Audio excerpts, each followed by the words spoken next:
Farm 47 के chief minister साहब हमारे नज़रियाती कारकुनों को, नज़रियाती हमारे साथियों को डराने की नाकाम कोशिश कर रहे हैं। मैं वज़ीर आला साहब को कहता हूँ, सराकी में कहते हैं पिछावड़े हंगे वैर नहीं लांदे। आपने काम करना है तो जुर्रत में सामने आए। सूबे के चीफ मिनिस्टर बन के बैठे हो, इस जैसी भूंडे हथकड़ियों की बात करोगे?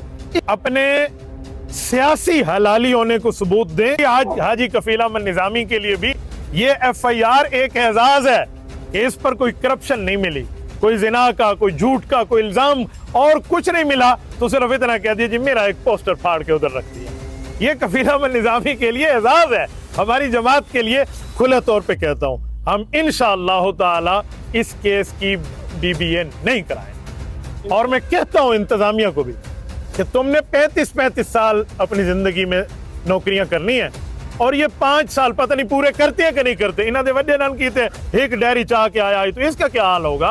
इस तरह के कुछ भी नहीं होता।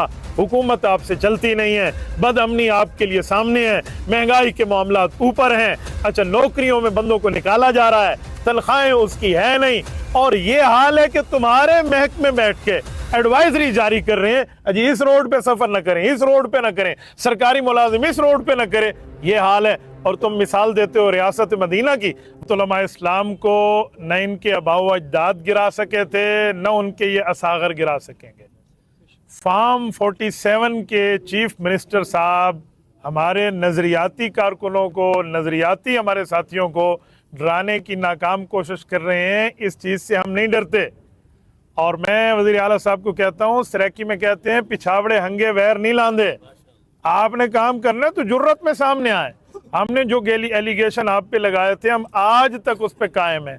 आप पे भी, आपकी क़यादत पे भी, आपकी जमात पे भी, आपकी नज़रियात पे भी उसका एक भी जवाब आपने नहीं दिया।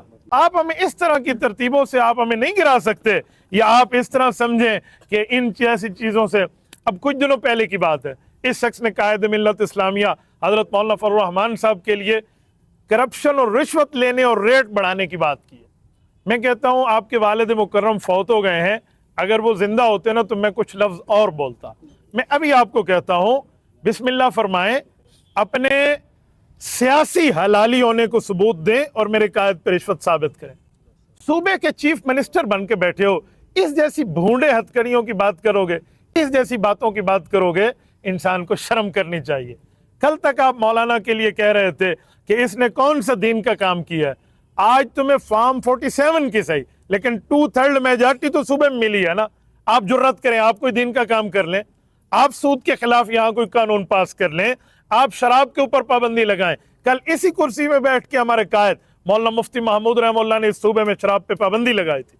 9 महीने की हुकूमत में अगर विफाकी बंदा भी कोई आता था तो वो भी शराब यहाँ साथ नहीं ला सकता था। औकात सलात नाफिज कर दिया था, निज़ाम सलात नाफिज कर दिया था। आप क्या मतलब है? आपको तो इतना ही नहीं पता कि आज 13 तारीख है, 13 नवंबर 2024, कल 14 नवंबर है, उसका तुलुए आफ्ताब कितने बजे? आपको तो इतना नहीं पता कि सुबह की नमाज का शुरू कितने बजे होता है, खत्म कितने बजे होता है। आप खाक नमाज के औकात नाफिज करेंगे? आप यहाँ बैठ के इस तरह की बातें करते हैं। और दूसरी बात, आप कह रहे हैं मौलाना ने ये किया वो किया, हमारे कायद ने सूद को खत्म कराया है। अगर आप कहते हैं 3 साल उसने दे दिया, हालांकि बैंकों के कहने पे दिए, आपको ज्यादा मसला तो आप आज सुबह में खत्म करने का ऐलान करें ना। आप बिस्मिल्लाह करें। इस तरह के कुछ भी नहीं होता। हुकूमत आपसे चलती नहीं है, बदअमनी आपके लिए सामने है, महंगाई के मामला ऊपर हैं। अच्छा, नौकरियों में बंदों को निकाला जा रहा है, तनख्वाहें उसकी है नहीं, और ये हाल है कि तुम्हारे महकमे बैठ के एडवाइजरी जारी कर रहे हैं, अजी इस रोड पे सफर न करें, इस रोड पे न करें, सरकारी मुलाजिम इस रोड पे न करें। ये हाल है। और तुम मिसाल देते हो रियासत मदीना की, वहां तो फुरात के किनारे दरिया में अगर कोई कुत्ता भी प्यासा मरे तो हजरत उमर खुद को जवाब दे समझते थे। यार बात करते हो आप तो अपनी हैसियत में रहो। अगर छोटे कद वालों को बड़े कुर्सी पे बिठा दिया गया है तो अपनी जबान तो कम से कम सीधी रखें। आपने ये पुराने हथकंडे हैं, आज के नहीं हैं, बहुत पुराने हैं। हमारे चौधरी साहब मौजूद हैं, इन्हें पता है उस मेयर वाले इलेक्शन में इन्होंने मेरे लिए क्या से क्या किया। जब आपने पूरे पाकिस्तान से हमारे लिए तमाम DCs और ACs से वो डेटा निकलवाया था तो कुछ नहीं मिला, तो फिर 16 MPO मिल गया ना। इसीलिए आज हाजी कफील अहमद निजामी के लिए भी ये FIR एक एजाज है कि इस पर कोई करप्शन नहीं मिली, کوئی زنا کا, کوئی جھوٹ کا, کوئی الزام اور کچھ نہیں ملا تو صرف اتنا کہہ دیا جی میرا ایک پوسٹر پھاڑ کے ادھر رکھ دیا. یہ کفیل احمد نظامی کے لیے اعزاز ہے, ہماری جماعت کے لیے, کہ تمہارے پاس اور کوئی الزام ہی نہیں ہے. الزام وہی نکلا جسے کہتے ہیں پٹا پہاڑ نکلا چوہا اوہی شودا مویا ہویا. یہ حال ہے آپ لوگوں کا. تو اس حساب سے آپ آئیں گے. میں کھلے طور پہ کہتا ہوں ہم انشاءاللہ تعالی اس کیس کی BBA نہیں کرائیں گے. اور میں کہتا ہوں انتظامیہ کو بھی کہ تم نے 35 سال اپنی زندگی میں نوکریاں کرنی ہیں اور یہ 5 سال پتہ نہیں پورے کرتے ہیں کہ نہیں کرتے. انہوں نے وڈے نان کیتے ایک ڈیری چاہ کے آیا تو اس کا کیا حال ہوگا. تو میں آپ کو کہتا ہوں آپ نے نوکریاں کرنی ہیں, ان جیسوں کی نوکریاں نہ کریں. آپ اپنے فرائض منصبی کو دیکھیں. اور پولیس کو بھی ہم کہہ رہے ہیں یار FIR بنتی ہے, آپ ایمان سے بتائیں, آپ نے بچوں کا پیٹ پالنا ہے. آپ ہمیں پولیس والے کہتے ہیں ہمارے لیے دعا کریں, ہم آج بھی اپنے اداروں کی حفاظت کے لیے دعا گو ہیں.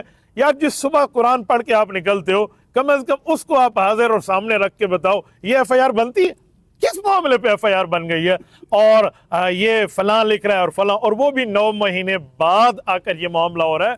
تو بھائی ایسے نہیں ہوتی. وہ ایک مثال ہے نا, کسی نے کہا جی فلاں بندے کی گاڑی گم ہو گئی تو اس منکیاں نے ادھر سے ادھر چھلانگ لگائی ادھر سے ادھر, تو اس نے کہا تو گاڑی ڈھونڈ. انہوں نے کہا میری آمنیاں دے ونجنیاں دے, ہاں میرے پاس گاڑی واڑی ڈھونڈنے کی ترتیب نہیں ہے, بس تو صحیح ہو FIR کریں دے رہو, باقی اور کچھ بھی نہیں بچا. تو لہٰذا کل آپ کا یہی ہے. اور اسی کے متعلق میں بات کروں, درد دل اصل میں یہ ہے کہ جس سانپ کے دانت مولانا نے اس آئینی ترمیم میں توڑے ہیں نا, اسی سانپ نے ان کے ذریعے کچھ باتیں کہلوانی ہیں. اور دوسری بات بھی میں یہ بات سمجھاؤں, اسے پتا ہے کہ PTI نے اتنے برے الزامات مولانا پہ لگائے, لیکن اس شخص نے سینہ کھول کے ان کے اس باتوں کو معاف کیا, ان کی غلاظتوں کے اقرار پر اور ان کی معذرتوں پر مولانا نے ان کو اپنے در پر آنے کے لیے پرمیشن دی. تو اب یہ سمجھتا ہے کہ PTI کا سنجیدہ طبقہ جو ہے وہ اگر یہ بات جان گیا کہ یار جمعیت تو واقعی نظریاتی جماعت ہے اور واقعی آئین کی بنیاد پہ سیاست کر رہے ہیں اور یہ ذاتیات پہ نہیں کر رہے, تو اس بیچارے نے یہاں الیکشن چھڑکنا بجاونا ہے تو کچھ بھی نہیں بچے گا نا اس کا, اس لیے وہ چہت کنڈے کر رہا ہے. باقی ہم حاجی کفیل احمد نظامی کے ساتھ ہیں. اور آخر میں اپنی جمعیت علماء کے تمام کارکنوں کو حوصلہ, تسلی, دلاسا دیتے ہوئے کہتا ہوں پہلے فرنٹ فٹ پہ 1 فٹ تھے, اب 10 فٹ آگے چلنا. اس جیسی FIR, اس جیسے اوچھت کنڈے, اس جیسے پروپاگنڈے ہم نے انشاءاللہ تعالی ہمیشہ مقابلہ کیا ہے اور پاؤں کی ٹھڈے سے اڑایا ہے. یہ کیا چیز ہے, ہم ان کے بڑوں کو دیکھ چکے ہیں تو یہ بھی کچھ نہیں کر سکتے. جزاکم اللہ تعالی.